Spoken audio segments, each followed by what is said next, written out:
Now, closer to home, hate groups are operating here in the Carolinas. Queen City News anchor Casey Jones is live tonight from Charlotte. And Casey, how many of these hate groups are here in Charlotte, and what does local law enforcement do about it exactly?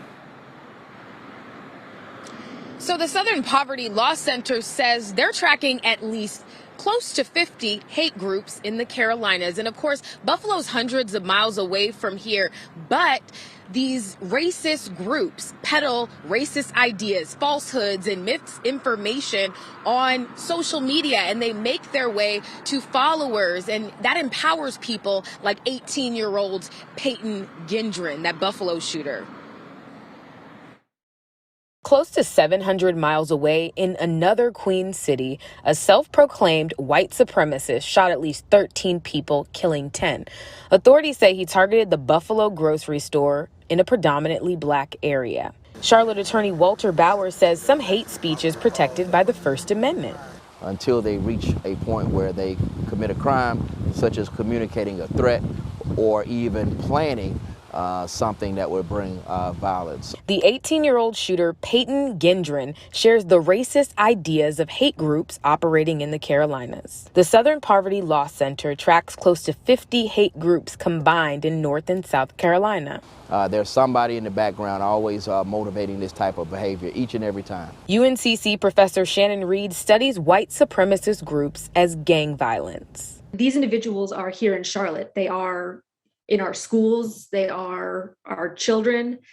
And the problem is, because they are white, we tend to, both individuals, schools, law enforcement, tend to ignore a lot of the risks and a lot of the signs, because it is generally dismissed as youthful rebellion. In 180 pages of racist writings, Gendron planned out the attack, mentioning the Great Replacement theory, a falsehood centered around other races replacing white people in America. Most youth we talk to who fall into, this white power umbrella generally don't understand conceptually all these different ideas. But the Great Replacement is a very simple one. Bauer says there's a way to stop violent racist attacks. If you identify as a person that is as a non-racist, we have to stand together and take some strong action against the type of activities that may require us to look at certain legislation, certainly as it relates to reporting. So what can you do? Experts say that people in the community, everybody from teachers, parents, neighbors, everyone must be vocal and vigilant to point out any red flags that they see in white supremacists with racist ideas and values. Reporting live from Charlotte, Casey Jones, Queen City News.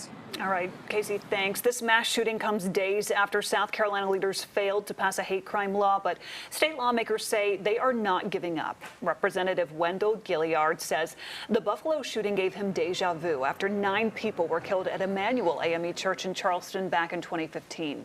He says he is planning to pre-file the hate crime bill for January. When people know that there is a hate crime law in state, the research has found out that the fact that now people are apt to come forward and report hate crimes.